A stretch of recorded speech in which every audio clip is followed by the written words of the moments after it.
আসসালামু আলাইকুম প্রিয় দর্শক। গত ভিডিওতে আমি বলেছিলাম বর্তমান অন্তর্বর্তীকালীন ইউনূস সরকার সম্পূর্ণ ব্যর্থ। মূলত ব্যক্তিগতভাবে আমি সত্যি গর্ববোধ করি যে ইউনূস স্যারের মতো একজন লোককে আমরা আমাদের দেশে পেয়েছি। সামাজিক যোগাযোগ মাধ্যমে যে সকল ফেসবুকের নিউজ ফিডে যে সকল নিউজ আসে সেগুলোতে বিভিন্ন কমেন্টস আমরা লক্ষ্য করি। আর কমেন্টসগুলো লক্ষ্য করে কমেন্টসগুলো থেকে আমার এই মূল্যায়ন। মূলত আমি কোনো সাংবাদিক নয়, কোনো কলামিস্ট নই। আমি আমার ফেসবুকের যে কমেন্টসগুলো দেখি সেগুলোকে দেখলাম যে এখানে কয়েকটি পক্ষ আছে। একটি পক্ষ আওয়ামী লীগ, একটি পক্ষ বিএনপি, একটি পক্ষ নাগরিক পার্টি, আরেকটি পক্ষ হচ্ছে আম জনতা। কিছু কিছু লোক বলছে যে আমি আমাকে নির্বাচন হওয়ার কথা বললে আমি নির্বাচন নয় সংস্কার চাই। আমার দরকার ইউনূস স্যার 5 বছর ক্ষমতায় থাকুক। আমিও একমত, ইউনূস স্যার 5 বছর ক্ষমতায় থাকলে আমাদের দেশটা আরও উন্নতি হবে। কিন্তু ইউনূস স্যার সম্পূর্ণ ব্যর্থ। এই কারণেই বলেছি, সেটা হচ্ছে যে বিগত সময়ে আমরা দেখতাম যে আমাদের দেশে একটি সরকার গণতান্ত্রিক উপায়ে নির্বাচিত হয়ে 5 বছর ক্ষমতায় থাকার পরে 5 বছর পরে একটি অন্তর্বর্তীকালীন সরকার আসে, যেটা 3 মাসের জন্য। যেহেতু বিগত হাসিনা সরকার প্রায় 17 বছর দেশ শাসন করেছে, এখানে পাহাড় সমান দুর্নীতি হয়েছে।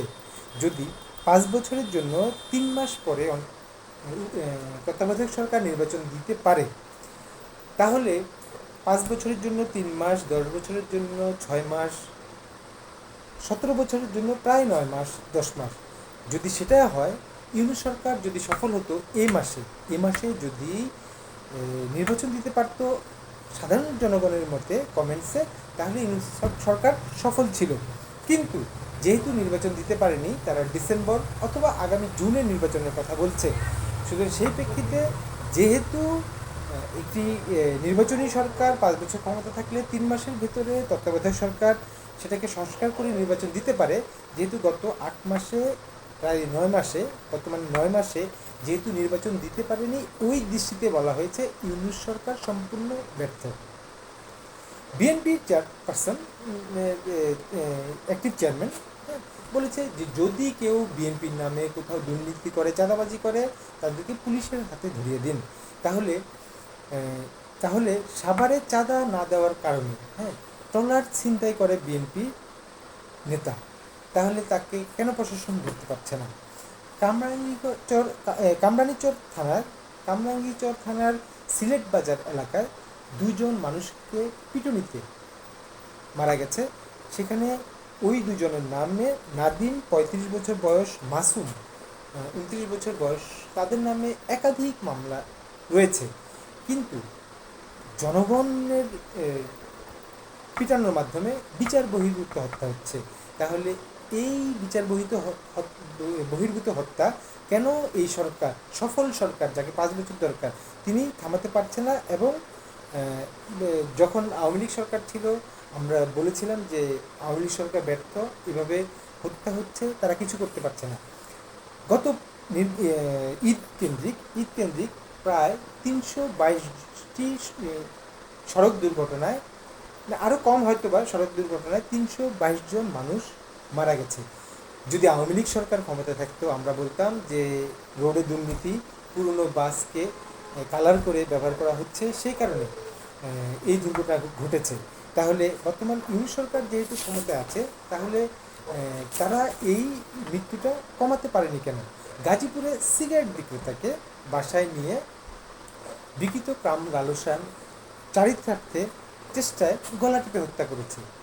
চট্টগ্রাম আনোয়ার উপজেলার স্বাস্থ্য কমপ্লেক্সে ইফতেখার নামে 13 বছরের একটি শিশুকে বহির্বিভাগে গেলে তাকে ইঞ্জেকশনের মাধ্যমে ইঞ্জেকশন দেয়, তার কিছুক্ষণের মধ্যে সেই শিশুটি মারা যায়। কক্সবাজারে মহেশখালীতে বাড়িতে ঢুকে এক বৃদ্ধাকে হত্যা করেছে আনোয়ার হোসেন নামে। শুধুমাত্র এই গত মার্চ মাসে রাজনৈতিক সহিংসতা 23 জন মানুষ নিহত হয়েছে। বর্তমানে দেশ ডেভিল হান্ট প্রোগ্রামে চলছে। সকল বাহিনী সন্ত্রাসী অভিযুক্ত ব্যক্তিকে গ্রেফতারের জন্য কার্যক্রম চালিয়ে যাচ্ছে। তাহলে এই কয়েকটা নিউজ ফিডে যেহেতু এতগুলো ঘটনা ঘটেছে, এটা যদি আওয়ামী লীগ সরকারের আমলে ঘটতো তাহলে জনগণ কমেন্টসের মাধ্যমে আমরা দেখতে পারতাম, বলতো যে আওয়ামী লীগ সরকার ব্যর্থ, তারা দেশ চালাতে পারছে না। তাহলে এতগুলো যে ঘটনা ঘটেছে, আরও কয়েকটি নিউজ ফিড আছে, আমি সময় স্বল্পতার কারণে সেটা বলতে পারছি না। তো যদি তারা এভাবে এগুলো ট্যাকেল না দিতে পারে, তাহলে আমরা কি এই সরকারকে, তাহলে এতগুলো ঘটনা ঘটে যাওয়ার পরে তাহলে কিভাবে এনসিপি যথেষ্ট কমেন্টস করে এবং তারা বিভিন্নভাবে প্রচারণা করছে, বিএনপিপন্থী লোকগুলো কমেন্টস করে ইউনূস সরকার ব্যর্থ, আওয়ামী লীগ সরকার তো ইউনূস স্যারকে দেখতেই পারে না, তাহলে এনসিপি বলছে, প্রচারণা চালাচ্ছে তারা দেশ খুবই ভালো চলছে। সত্যি ইউনূস স্যার এত সুন্দরভাবে দেশটা পরিচালনা করছে, মোটিভেশন লেকচার এত সুন্দরভাবে প্রয়োগ করছে, তারপরও আমরা কি খুব ভালোভাবে বসবাস করতে পারছি? যদি আমরা বসবাস করতে পারি, অবশ্যই আমি ইউনূস স্যারকে স্যালুট জানাবো। আর আপনার মতে যদি এটা না চলে, আপনি প্লিজ কমেন্টসের মাধ্যমে আমার এই ভিডিওতে বলবেন।